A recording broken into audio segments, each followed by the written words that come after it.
Hey guys, and welcome to another brand new video. In this video, we actually have quite a few kind of crazy things to go talk about where it seems like the PlayStation 5 actually might be getting a major price cut, and as well, it's also kind of crazy to see in tandem with their really big God of War actual price combination price cut too as well. We have some pretty big things when it comes to Final Fantasy XVI, a really last minute reminder for some other various big things, brand new big game companies, a lot of money talk, and everything else all in between. So you guys all stay relaxed, enjoy, and have a good lovely weekend. If you guys are bored or be hanging out on Twitch, I have some drinks and stuff like that too if you guys are bored. You want to say hi, and if not enjoyed the video, make sure you guys are subscribed with the notifications on. We have the Twitter and Twitch stream down below. Leave a like, your thoughts and comments down below, and let's go dive into some pretty good and pretty kind of juicy information. So as you guys may or may not have a chance to go and see, we just, kind of have seen some pretty good deals when it comes to the PlayStation 5. One of the bigger things out here is that the PlayStation 5 God of War bundle has overall been doing pretty solid, pretty good, where they're basically on sale over there for around $500 flat. So if you just want to get your normal PlayStation 5 console, no other various things in between, just the console itself, the disc edition, and the God of War, you can basically go get it for $499. So just in case you guys are, just want to go and get some consoles, you guys always totally can. And that's kind of like the very first kind of big price cut we had a chance to go and see for the consoles. They were definitely on a big premium, scalpers going everywhere, and it was kind of one of those kind of big things. I don't know, a lot of folks kind of focus that they're finally getting price cuts, they're finally doing well, and they're doing everything. I don't know. But one big thing to know is we're actually now seeing rumors / almost confirmations that the normal PlayStation 5 consoles actually might be getting a price cut in specific regions. We're going to talk about this because, it's kind of intriguing to see, especially because all of, like I said, even just earlier on this year is actually selling for a premium. Little now we're actually seeing a lot more of these price cuts. So right now, the PlayStation 5 consoles are getting a $100 price cut in some regions. It looks like the PS5 will be dropping in price substantially with an upcoming sale. The PS5 has yet to receive a permanent price cut, and it may not be until new hardware. Interesting enough, although I would probably say maybe a God of War bundle with the PS5 disc at $500, in my mind, is not necessarily a full-on price cut or a permanent price cut in theory, but in terms of the overall price, it does kind of make a little bit of sense. So, because it's still you're still technically getting a $50 value versus an Xbox Series X, you're not really getting a Game Pass deal or a bundle. They may happen that on occasion, but typically not really. So basically for this one, there's the rumored PS5 Pro or PS5 6. They may have a little bit more of a slower price cut, or if there's a PlayStation 5 Slim in the future or whatever it might be, we actually might see maybe a slightly better price cut. But at least as of right this second, we haven't seen anything kind of big until now. So as this PlayStation fans have two options when buying the PS5, either get the $400 discless PS5 or the $500 disc edition. That said, according to some of the images that have surfaced online, the disc version is about to be discounted by €100 now. Surprisingly enough. This is assuming that leaked promotional images are real, which they seem to be. You can never be too sure, so obviously take everything with a grain of salt until it is confirmed. So notice over on Reset Era, there's apparently now a brand new ad, let me see if we can pop it up for you guys, that slashes the PlayStation 5 by €100. So as you have a chance to go and see a lot of this type of stuff, I'm going to show you guys over here. Well, as you guys know, it just kind of seems like they might be doing a little bit of a smaller promotion, maybe to get more hands and consoles in the hands of people or something else in between. We're not fully sure, but right now they are cutting down the console by $100. Now, this could have just been a store promotion or whatever, but typically the stores have to go through Sony in terms of their regulations of how they go and sell stuff and what they're doing. And I think it's kind of a big thing to go and note is that they are now confirming on official, proper, out there advertisements that the console is going to be on sale for cheaper. Granted, guys, don't forget the price did actually go up due to inflation and all the semiconductor issues, so it's crazy to go and see that we're now seeing these consoles going for an official, proper sale for even cheaper, which is actually very just kind of wholesome, kind of very nice.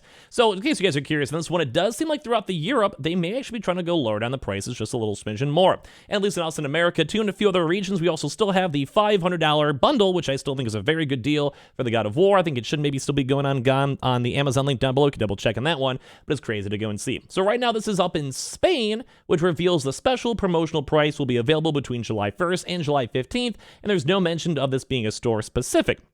As I mentioned before, Sony has gone on record stating that pretty much all stores have to kind of follow their pricing. They make the price and the stores follow. That's kind of why we've been seeing this God of War bundle on places such as the PlayStation Direct or Amazon, and the other various places typically have to follow that. Same thing too as well with the other various bundles and price points and everything else. They are usually pretty consistent. So not necessarily sure if it's only going to be in Spain or not, but we also did go and see some of these other big bundle deals also go and carry over to other regions. So once again, I kind of had a lot more gusto that maybe at least up in Europe or as well maybe eventually in America, they will have a chance to go and move over and basically go put a lot of promotion into decreasing up the prices and making it more available for everyone else.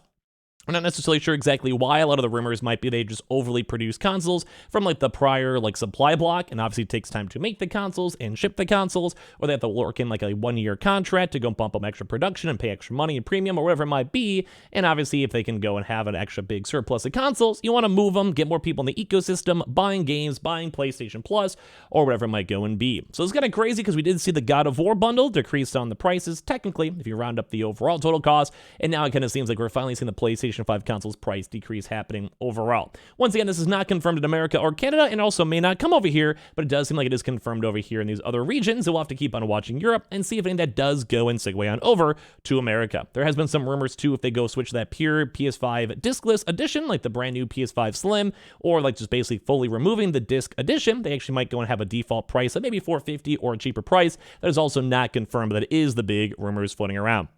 So throughout these next few days, we're going to see if the price points keep on going down or not. We have a chance to go and see for now. So very intriguing stuff nonetheless, kind of cool bundles to go and see. Now, we've also had some pretty cool stuff too as well. Now, big warning, if you guys have not used your Apple TV Plus offer with your PlayStation, make sure you guys go and do this. This deal is actually ending pretty relatively soon, but if you guys want to, between now and the next month, I'll redeem your offer between now and July 31st to start watching the critically acclaimed Apple series, such as Ted Lasso, CN Foundation, as well as films like Fish. So in case you guys do want to get that, that should be also included on your Apple TV and your PS4 and everything else, which I think is very, very nice to go and see at the end of the day. So just a big reminder on this one, make sure you guys claim this. They've done a few different times. Apple TV is pretty cool. No reason not to. Now, we also have some pretty cool stuff over here from Zuby stating a crucial moment in the games industry.